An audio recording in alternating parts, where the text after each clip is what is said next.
What's up everyone, it's Boris. New video, new format, new series. It's like a small series which I decided to bring you, and it's more kind of a summary because this year we already know all the songs or most of the song, but there is actually one I don't know and I don't actually care, and then there is the rest, and this year it's like full of drama. This year it's full of surprises, but for sure it is full of huge quality. And I'm saying it out loud. I was saying it on my social media, but I will repeat it in here. This is probably the strongest contest ever happen in the way of what quality songs we have, what different genres we have, but in very different genres, what kind of quality we have. Like as I like to say, we have the average quality risen up.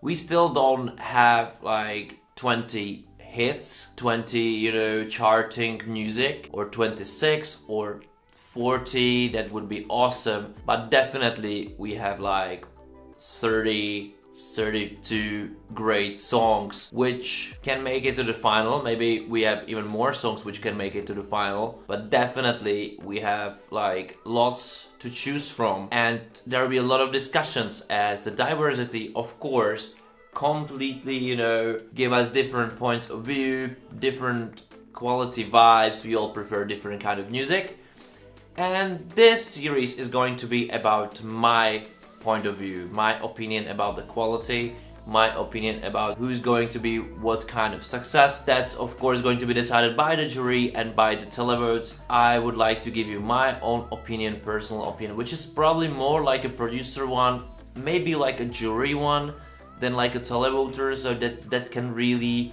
be seen, and we will see how it's going to be in the finals, as I don't really believe that betting odds will tell you the story. It's going to be completely different or very different. Many countries which are, very underrated will just go smoothly to the finals, and, vice versa. So today I'm going to talk about the automatic finalist, Big Five, plus the Netherlands, the host country.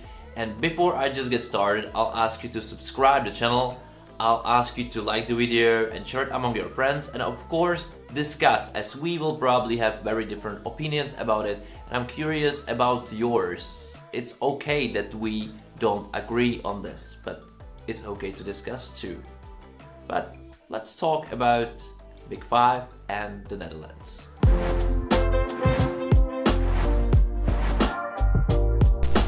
Alright guys, so let's start with the automatic finalist this year.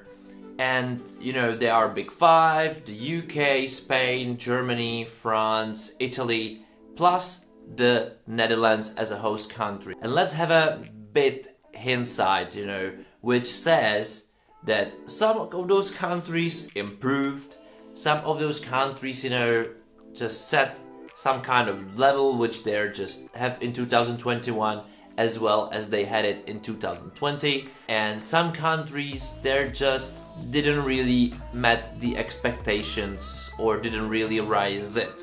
But it must be said that even I'm a big critic of Big Five countries, I really think they improved in 2020, 2021. It doesn't really apply to all of them or in general, but if I just say this year, I would say that in general they are improving. They are improving. I wouldn't say they improved as much as they should, especially with their awesome music markets they have, and they actually don't really bring them to us. That's weird, but that's from our discussion. Let's talk about the countries, what they've just had it here without this kind of appeal. And let's start with France. Well, France, I made few videos about it, and how I criticize the selection process or the focus they have or the calculation they made. But just speaking about the song itself, Voila and Barbara Pravi, everybody should probably agree that this is a great quality song. And it is. And I as well think that this song is much bigger improvement from last year, which I didn't really get. and maybe it's one of the best songs France sent since 2016, which I think was still the best. But this song, voila, it's even better than 2019. It's better than 2018 song. It's French classic, you know, it doesn't really bring anything new, but what it brings is charisma of this chanson music. Barbara sings perfectly. It's maybe over dramatic, I would say, but the staging which they shown in their national selection was just awesome. It was the best at night, and if they're just repeated, maybe even just, you know, focus on less and just bring the best parts of it to Rotterdam, that would be great. And it will score both juries and televote. I'm pretty sure it's a top 10 material, or it's definitely a top 10 song. I don't really think it's a winner song, as it really lacks of something, but for sure it's going to be a great result. I really think France improved, and maybe they will improve as well overall after, or if they will be patient with their national selection, and if they will do more widespread over what's actually French music industry have on table. The whole national selection definitely wasn't reflecting this. Like, there was exactly 0 songs which are reflecting this, and if the Eurovision should be taken seriously in France, therefore in many smaller countries, as France is influential towards smaller countries, even like Czech Republic, they should do much better. But this is great. This is, I think, song which really deserve top 10. Let's talk about Germany. Okay, but Germany, it's a weird thing. They have this selection process which it's very unpredictable. I like to say that too many people knows too much, and the decision making they have, it's not the best one. I think it doesn't really reflect what they want after all. So last year they had a super pop song with the artist Ben Dolic last year, which was a strange combination together, but the song itself, that was really good. And this year we have a super charismatic artist with a song which is kind of a joke. Even it's a good joke, I would say, and it's very catchy. It has simple but really good message. I think the best thing on this song, it's not the song, it's Jendrik. He's just great. He's just super charismatic. He's just super funny. He's a performer, like, you know, like the person you want to have at your show to perform whatever. Every time it's going to be fun, it's going to be crazy, and maybe this will bring Germany a good result. I just don't think it will score with juries at all, as it's too much joke, it's too less music, but it can catch fans as it's funny, and I think it's quality funny. So it's not a digress, it's not a better song than last year. I think last year they had better chance with the song itself. This year they need to focus on Jendrik, as he's hell of a performer, super charismatic, and camera loves him. So it's a bit different approach, and that's weird on Germany. Like, what to pick from it, you know, what's going to be next year. I hope they'll improve their process of selection. They will be more responsible about how they are doing it, especially when they're such big, and therefore they have a bigger responsibility in how they do it, not just for Germany itself, but for the rest of Eurovision, as big 5 countries should have this responsibility on their shoulders, especially when they're automatically in the finals. But let's talk about Italy this year. Måneskin, they won their national selection, which is already like a super huge quality. Like, they were like 10 songs which should win easily, will be top 10 all of them, as this is how music really matters. Of course, Italian language is just awesome for listening. It has just this great melody. It can be hard and it can be soft in both ways. Even better than French, I think, in the music industry. It's more understandable by lyrics, as everything is read how it's written, so you can really imagine what is it all about, or you can very easily translate most of it, and it's as well more remembering kind of thing. That's just, you know, my opinion. That's for my ear maybe even better.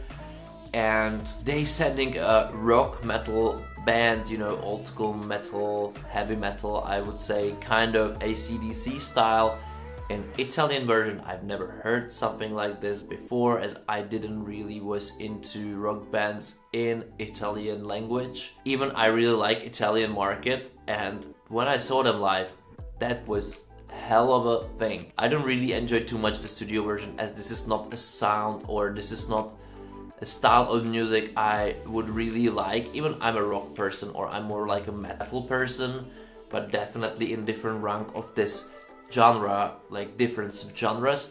But this is charismatic, this is great, this just really works, and it's pure music. I think that really what defines Italians representation at Eurovision, and maybe Italians in general, that they are just in love with a great music. Their music industry, it's a huge thing, evolutionized, it is in front. It's what France miss, it's what Italians do. They send what's actually good there.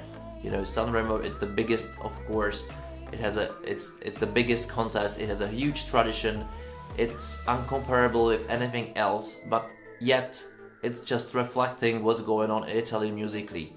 And it was a joy to watch, especially it was a joy to listen. And I think Ziti Ebuone, the song from Måneskin, that really will score highly, as it will meet the expectations from juries, as musically it's great, even it's old school, it's great, and it's natural, you know, they sing about what they feel, and it's just reflecting into the cameras like a mirror, and that always works. That's always better than something which is a bit made up. And with fans, I think it will score as well, as it will be very different and it's appealing. You will remember it. It will just burn into your eye and ear, and you will vote for it.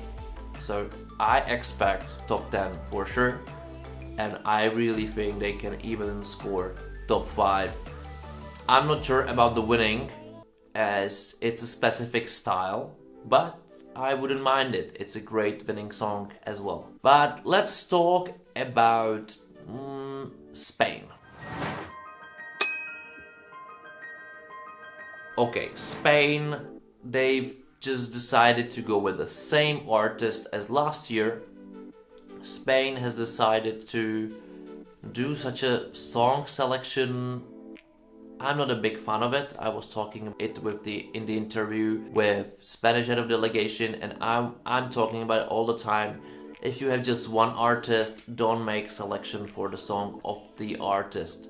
Like, let the artist choose the song which he liked the most, as that song will anyway win, as there will be more energy into this song. So why to just complicate it and, you know, losing money into it, or just doesn't make it really differently? I don't get it.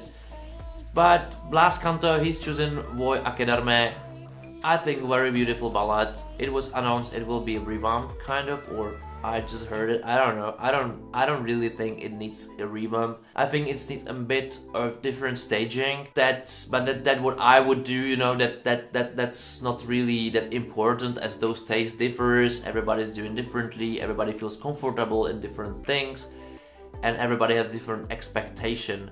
I actually think this is a kind of digress song for Spain, as last year Universo was catchy, it was current, it just was specific, and it was earworm, so you really remember the song. After just one hearing, you can just really, you know, sing the chorus, even it's not your language, so that's very special. With Voi a quedarme, I instantly forgot the song, what it's about, how it sounds. I need to, you know, listen to it before I do such reviews to really remind myself what is it like. That's not a good sign, I would say.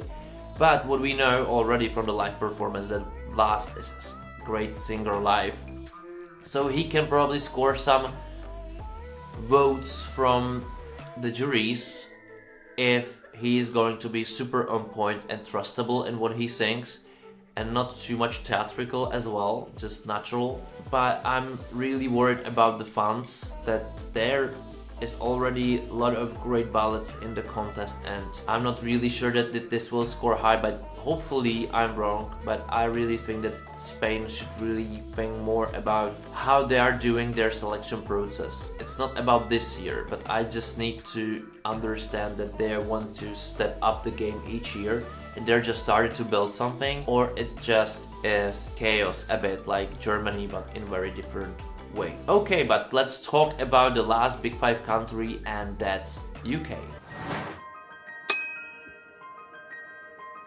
Okay, and UK presented James Newman again as last year, and they brought another current song. I would even say more current than last year, as last year it was more Eurovision constructed, in my opinion. This year it's more radio current UK song. The problem with this song, and there is a problem with this song, is the one I described in my video about it, is that it lacks of, you know, it's flat. It's flat, it's not, it's current, but it's not a hit, I would say. It's current, but it doesn't really have a real hook. It's current, but it's UK centric. For ear of European, of continental European, it's ununderstandable what is it about if I don't read it. Embers, it's a word which really no one who's really not into English will never understand. So it's already ununderstandable by the name of the song, and it's just super Brit pop. So I'm really glad it reflects the actual mood in the country, but it missed something. And I'm really curious about the live version, as that can really elevate the song a really good way. But I'm really curious, especially how James will sing it live, how it will be done, as it's a dancing song. I don't really think James is a dancey person, and that could be actually a good advantage to do it a bit differently, or, you know, Brit Awards style, kind of. That would be great. So I'm really curious about it, but I really don't expect it will score well at Eurovision this year, and it will have the similar destiny as Germany and Spain, as all those three songs will have a problem to get on the left side of the scoreboard. I don't think it's going to happen, but if I can choose from those three countries which one will do it, it's UK. Especially because it's a current song, so juries can really feel it, see it, and vote for it, as well as, you know, partially some kind of fans which will vote for it as well by the SMS, or however they do it in their countries. So this is a big five, and then we have the Netherlands. And the Netherlands, well, they say Django McRoy again with a new song, with, in my opinion, not a better song than last year. I don't want to say far worse, but definitely the previous song from 2020 was much better, and it was more absorbable,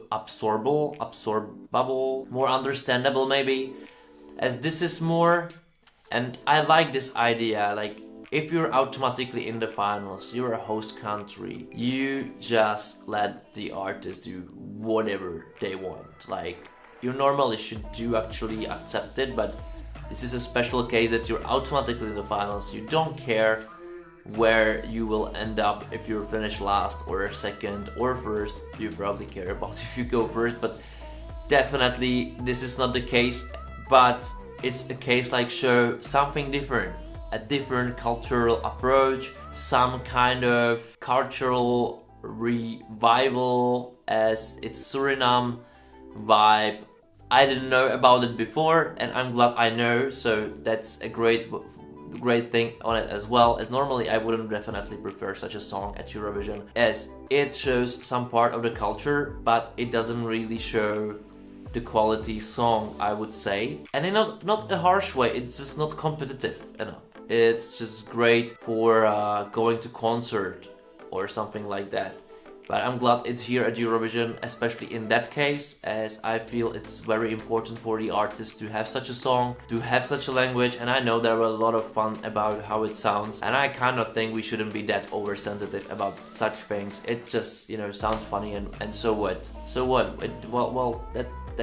That's good that it makes some kind of emotions, and being funny, it's actually a positive thing. I think no one really meant it harshly too much to really hurt somebody's emotion. We shouldn't be that super over emotional. It's too much nowadays to be, and we should kind of be a bit harder to ourselves in this case, and not really take everything so personally. Even I understand it's hard, and I have problems with that as well, so I understand very well. So I'm really curious how this will finish. I not really think it will cross 20 placing, but it doesn't matter. It will be there, it will be fun, and I personally will enjoy it with a smile on my face, and that's what it's all about, isn't it? That's important as well. So that was Big 5 and the automatic finalists, the host country, the Netherlands. Open up to it, let's discuss, as I really think that can polarize us, but we don't need to agree on things. That's absolutely okay. I'm really curious about what your placing of those songs will be. Do you see them all on the left side of the scoreboard or the right side of the scoreboard, or winning one of those songs, and which songs? How would Germany do it? How would Spain do it? I'm really curious about your opinions, about your ideas, about your feedback to me as well for this podcast, for this video. And of course, I'll ask you to subscribe to the channel, share the video, like the video if you liked it. Again, saying, write me comments below if you disagree or agree with me, just discuss. And thank you for watching, guys. See you next time. Bye.